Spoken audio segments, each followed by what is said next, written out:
मानस के शरीरों मेरा प्रणाम। रामचरित मानस की कथा द्वितीय सोपान अयोध्या कांड के दोहा नंबर 251 से पुनः प्रारंभ करने जा रहे हैं। श्रद्धालुजन कथा का ध्यान से श्रवण करें। विहरे वन चाहो और प्रतिदिन प्रमुदित लोग सब, जल जिउंदा दुर्मोर भी पीन पावस प्रथम। तुलसीदास जी इस छोटे का भाव जिसका लिखते हैं। सब लोग दिनों दिन परम आनंदित होते हुए वन में चारों ओर विचरते हैं। जैसे पहली वर्षा के जल से मेढक और मोर मोटे हो जाते हैं, प्रसन्न होकर नाचते कूदते। जन नारे मगनियति प्रीति, बासर जाहि पलक समबीति। सिय सासु प्रति बेस बनाई, सादर करई सरिस शिवताई। अयोध्यापुर के पुरुष और स्त्री सभी प्रेम में अत्यंत मग्न हो रहे हैं। उनके दिन पल के समान बीत जाते हैं। जितनी सासुएं थी उतने ही वेश रूप बनकर सीता जी सब सासुओं का आदर पूर्वक एक सी सेवा करती है। लखान मरम राम बिन काहू, माया सब सिय माया माऊ। सिय सासु सेवा बस कीनी, तिन लय सुख सिख आशीष दीनी। श्री रामचंद्र जी के सिवा इस वेद को और किसी ने नहीं जान पाया। सब मायाएं पराशक्ति महामाया श्री सीता जी की माया में ही है। सीता जी ने सासुओं की सेवा से बस में कर लिया। उन्होंने सुख पाकर सीख और आशीर्वाद दिए। लक्ष्य सहित सरल दो भाई, कुटिल रान पछतानी अगाई। अवन जमे जा जत के महीन बीच विद मीठ न देई। सीता जी समेत दोनों भाइयों राम लक्ष्मण को सरल स्वभाव देकर कुटिल रानी की भरपेट बसताती है और वो पृथ्वी तथा यमुना से आसरा करती है, किंतु धरती बीच फटकर समाज जाने के लिए रास्ता नहीं देते और विधाता मौत नहीं देते। लोग कहीं वेदी विदित कवि कही, राम विमुख थल नरक न नहीं। ये संशय सब के मन माही, राम गवन विधि अवधि के नाही। लोक और वेद में प्रसिद्ध है कि कवि और ज्ञानी भी कहते हैं कि जो श्री रामचंद्र जी विमुख है उन्हें नरक में भी ठौर नहीं मिलता। सबके मन में यह संदेह हो रहा है कि हे विधाता, श्री रामचंद्र जी का अयोध्या जाना होगा या नहीं।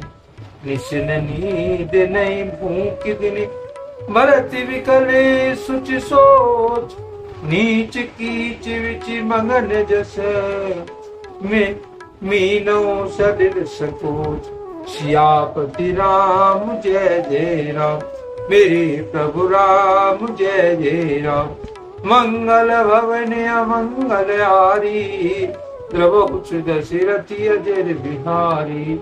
दीन दयाल ब्रज संवारी, हरहु नाथ मम संकट वारी।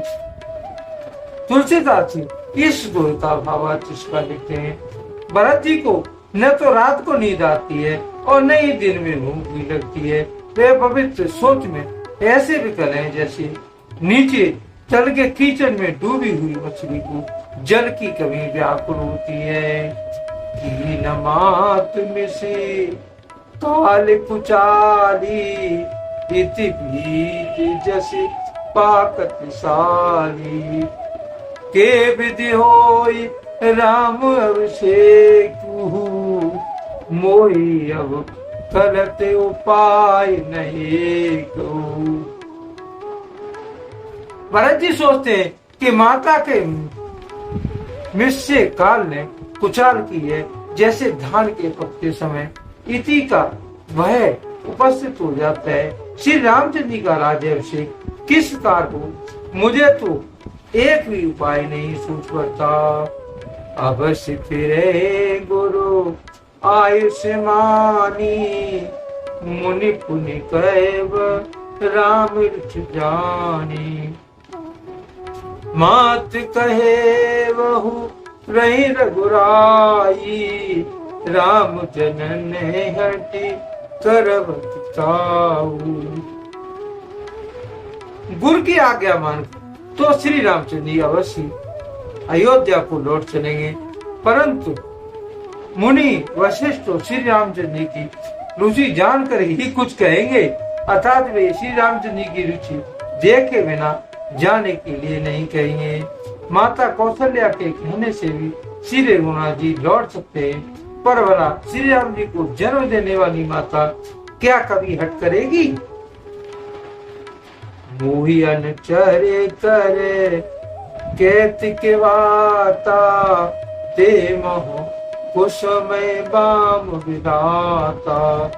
जो हट करही निपट कुकर्म, हरि गिरते गुरु सेवक धर्म। मुझे सेवक की तो बात ही कितनी है, उसमें भी समय खराब है, मेरे दिन अच्छे नहीं चल रहे हैं और विधाता प्रतिकूल है। यदि मैं हट करता हूँ तो ये बहुत कुकर्म धर्म होगा, क्योंकि सेवक का धर्म शिव जी के पर्वत कैलाश से भी भारी निभाने में कठिन हो है। एक जुगत न मन ठहरानी, सोचत भरत रेन बिहानी।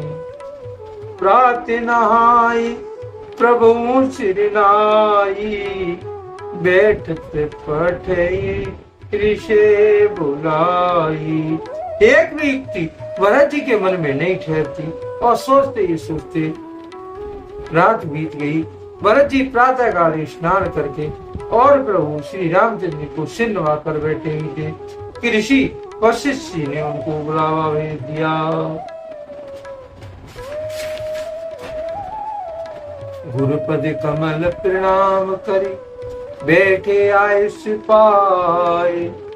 विप्र महाजन सचिव सब, जुरे सभासद आए। सियापति राम जय जय राम, मेरे प्रभु राम जय जय राम। मंगल भवनीय मंगल हारी रामा, त्रभोच दशरथी अजर बिहारी श्री रामा। तुलसीदास जी इस दोहे को इस बार लिखते हैं। भरत जी गुरु के चरणों को प्रणाम करके आज्ञा पाकर बैठ गए। उसी समय ब्राह्मण, महाजन, मंत्री आदि सभी सभासद आकर जुट गए। भूले मुनि बरे समय समाना, सुनो सभासद भरत सुजाना। धर्म धुरीन भान कुल भानु, राजा राम स्वस्य भगवान। श्रेष्ठ मुनि वशिष्ठ जी समयोचित वचन बोलते हैं। हे सभासद, हे सुजान भरत जी सुनो। सूर्यकुल के सूर्य महाराज श्री रामचंद्र जी की धर्म धुरंधर और स्वतंत्र भगवान हैं। सत्य संध पालक सुत सेतु, राम जन्म जग मंगल हेतु। गुरु पित मात वचन अनुसारी, खल दल दलन देव भिखारी। वे सत्य प्रतिज्ञ हैं और वेद की मर्यादा के रक्षक हैं। श्री राम जी का अवतार ही जगत के कल्याण के लिए हुआ है। वे गुरु पिता और माता के वचनों के अनुसार चलने वाले, दुष्टों के दल को नाश करने वाले और देवताओं के लिए हितकारी हैं। नीत प्रीत परमारथ स्वार्थ, पौन राम सब जान जथार्थ। विधि हरि हरु ससि प्रवित सिपाला, माया जीव कर्म कुल काला। नीत प्रेम परमात्म और स्वार्थ को श्री रामचंद्र जी के समान यथार्थ तत्व से कोई भी नहीं जान सकता। ब्रह्मा विष्णु महादेव चंद्र सूर्य दिक्पाल माया सभी जीव और कर्म और काल अहिप महिप जही लगे प्रभुताई जोग से दिनिग मागम गाई करे विचार जिय देखो नी के राम रजाए शीस सबही के। शेषी और पृथ्वी पर पाताल के अन्याय राजा आज जहाँ तक प्रभुता है और योग की सिद्धियां जो वेद और शास्त्रों में गाई गई हैं, हृदय में अच्छी विचार कर देखो तो ये स्पष्ट दिखाई देगा कि श्री रामचंद्र जी की आज्ञा ये सभी के सिर पर है, अर्थात श्री राम जी सबके एकमात्र महान महेश्वर है। राखे राम रजाए रूप हम सब करी के होय समझ से आने करहूं अब सब मिल सम्मति होय। सियापति राम जय जय राम मेरे प्रभु राम जय जय राम। मंगल भवन अमंगल हारी द्रवहु सिरति अजर बिहारी दीन दयाल ब्रज संभारी रघुनाथ मम संकट हारी। तुलसीदास इस धोए को भावार्थ इसका लिखते हैं। श्री राम जी की आज्ञा और रुख रखने में ही हम सबका हित होगा। इस तत्व और रहस्य को समझकर अब तुम सियाने लोग जो सबको सम्मत हो वही मिलकर करो। आज के लिए कथा का यही पर विराम दिया जाता है। यदि मुझसे पढ़ने में कोई त्रुटि हो गई हो तो राम सेवक जानकर मुझे क्षमा करें। यदि आपको रामचरितमानस की कथा अच्छी लगी हो तो कमेंट में जय श्री राम अवश्य लिखें और अपने मित्रों को कथा का शेयर करें। धन्यवाद। कथा समाप्ति होती है। सुनो वीर हनुमान राम लखन जानकी सहित करो कल्याण। सियापति राम जय जय राम मेरे प्रभु राम जय जय राम।